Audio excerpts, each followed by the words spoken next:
come sit on my lap. I'm not going to be playing anything. Sorry, Peanut. Am I in your hand there? Peanut, come here.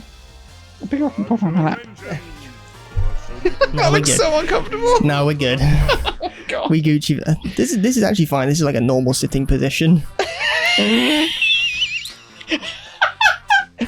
Folks, the angle... Yes, my back is right at the back of the chair, and my arse is directly at the front of the chair, causing a minimum 45-degree angle between hip and back of chair. However... A normal... I mean... I'm not sure normal is the word I would use. It looks uncomfortable as hell. It's a bit uncomfortable. I will shift and shit. Peanut, you can just come to my lap. It feels like, honestly, it's be comfortable for like 10 minutes, and then you'll be like, oh my God. There you go, Peanut, my love. Oh, my precious little shithead. Wep, wop, wop. We'll be playing in English, not Francais. All the French heads at home have been begging. Crash Team Racing. Le Racing, Le Go-Kart, Le Neo-Cortex. New adventure. Now, why wouldn't it show us the opening? Why wouldn't it show us the opening cutscene? Is it one of those games that only does the opening cutscene, like, if you leave the loading screen? Yes, long enough? You are exactly right. You have to just wait on the loading screen, then it will show you the cutscene. Yep, you have to wait on the main menu. You're quite right. Well, you haven't missed much. Basically, everyone's laughing and racing and cornholing except Nitrous Oxide, who shows up at Earth and says, I'm Nitrous Oxide. I've been ejected from my home planet of Gasmodia for fucking a car. Anyway, I'm the fastest racer in the galaxy and I'm going to beat you. And if I do, I win the planet. And they're like, I don't think you have that bad. He's like, cool, okay, let's go. And that's the story. It's like, we don't have the jurisdiction to do that. I don't think any of us own the planet. He's like, cool, well... Anyway, I cannot go back to Gasmodia due to... reasons. Things that I said before. And we have to beat Nitrous Oxide. Anyway, now I'm going to beat these levels that I already did before. Go on, speedrun it. You fast forward through these. This is the problem that I had, is that I was watching a Crash Team Racing speedrun, and so in my head I was like, I reckon I could do that. I could do a speedrun. I could do that first time without having practiced it before. Without having played Crash Team Racing in some years. Some year. And I was wrong. Although this does feel better. Cool, there's no subtitles. Okay. Heard it here first, folks. Playing it on the original just feels better. This is not on the original. This is on the PS3. Well, like, yeah, no, we're still cutting through the HD. We're at least one step back from. That's unfortunate. Yeah, the Polymaker just kind of gave up a little bit. Yeah, I don't know if it had an issue with the disc or what. We'll find out if the disc is the problem. If this crashes out as well. Crashes out. What? Oh my god! Hey ho! Hey ho, and welcome to. The fact that you could... the turning on this is bonkers. You could do a huge... Hey, you got it! First time. Chris has never not made that jump. As far as you know. As far as you know, viewers. Well, what did we say? I'm going to re-record. I'm going to roll it back. I'm going to remember what we were talking about. We were talking about Naughty Dog, just in general. Yes. I've been like, they made some cool platform, and they're like, you know what? A racing game. Everyone loves racing games. Although, I mean, they just decided that everyone loved racing games. They're like, we're going to make a Crash racing game. Like, sure. Oh, second time, nice. I have to imagine that they must have seen the success of Mario Kart 64 and were like, yeah, we want in on that. I mean, and they had a decent roster of characters at this point. Yeah. So, like, that seems fair. It makes a degree of sense. Like, Mario Kart 64 and Diddy Kong Racing both did numbers. Yeah.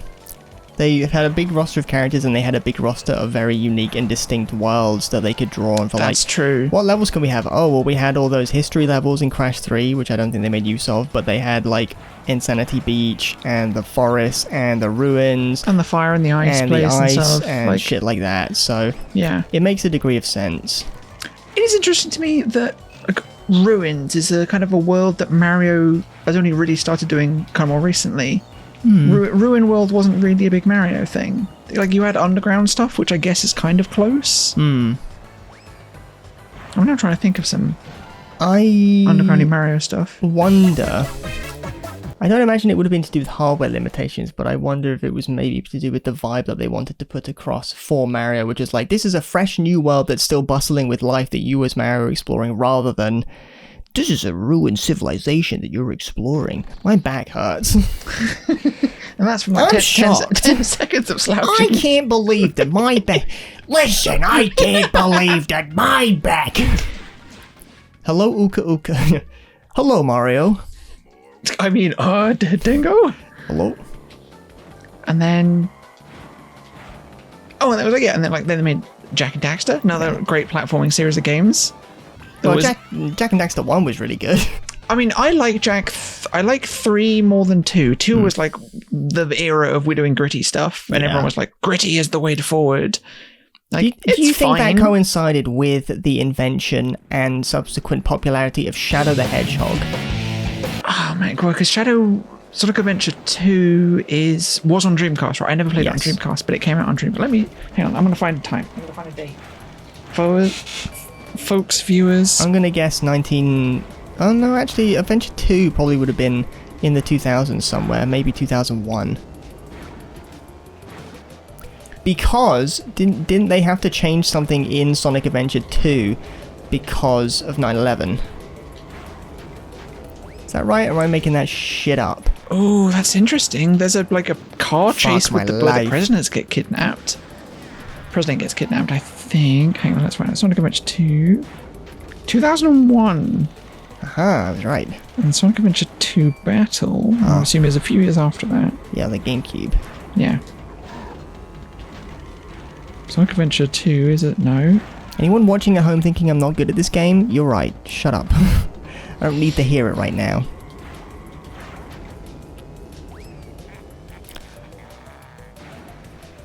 Sonic. Yeah, that does kind of cut off Sonic some time. Adventure 2. Oh no, it just came out later in 2001. Oh, Damn, interesting. I really thought it would have taken longer than that. I guess the Dreamcast and the GameCube were concurrent systems, eh? Which is wild. That's bonkers to think about.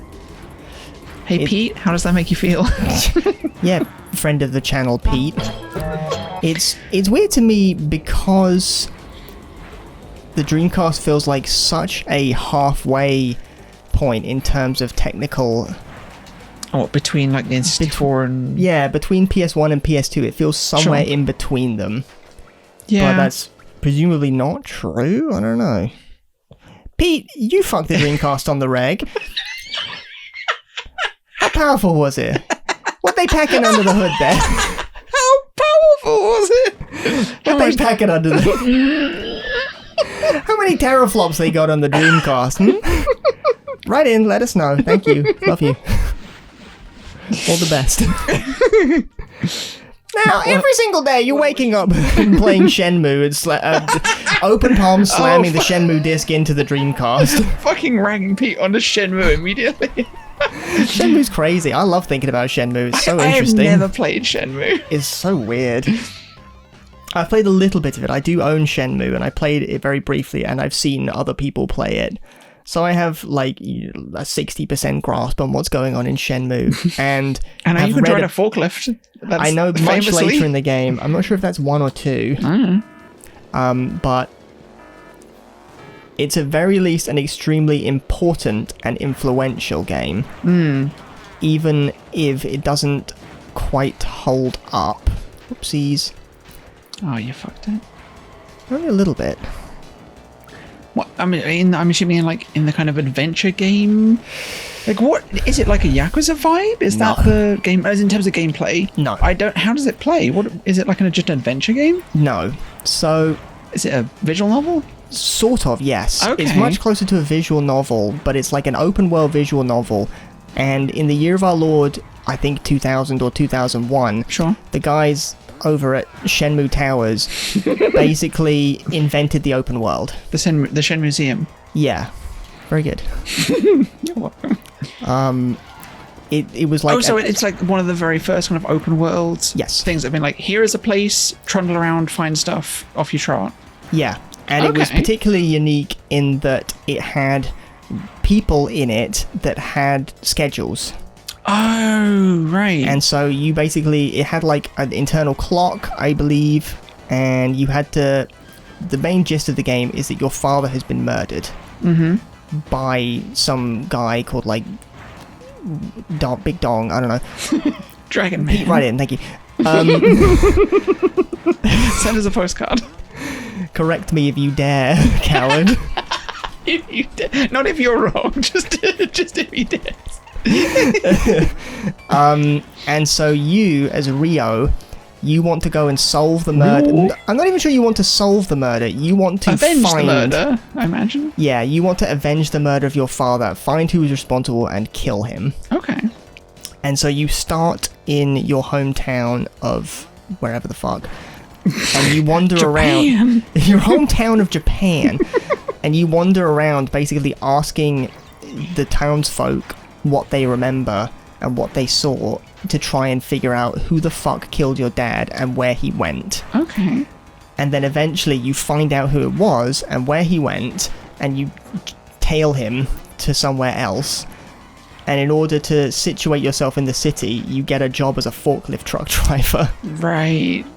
But it's a lot of walking around and talking to people and like that sort of thing. It's like a murder mystery. Sort of, yeah, but really, really big. How interesting. And yeah, it was, I don't know how directly influential it was at the time, but I know that the ramifications of the huge open world and the complexity of the narrative and the characters and what they were doing and what the world was doing had long-lasting ramifications on what people thought games were for and what they could do. Okay. I mean, and then that tracks. It's like, I don't know why it's regarded as such a good, as such a big thing, but like if it's like the progenitor of a more like not even just open world gaming, but a more narrative-led gaming experience, then that tracks.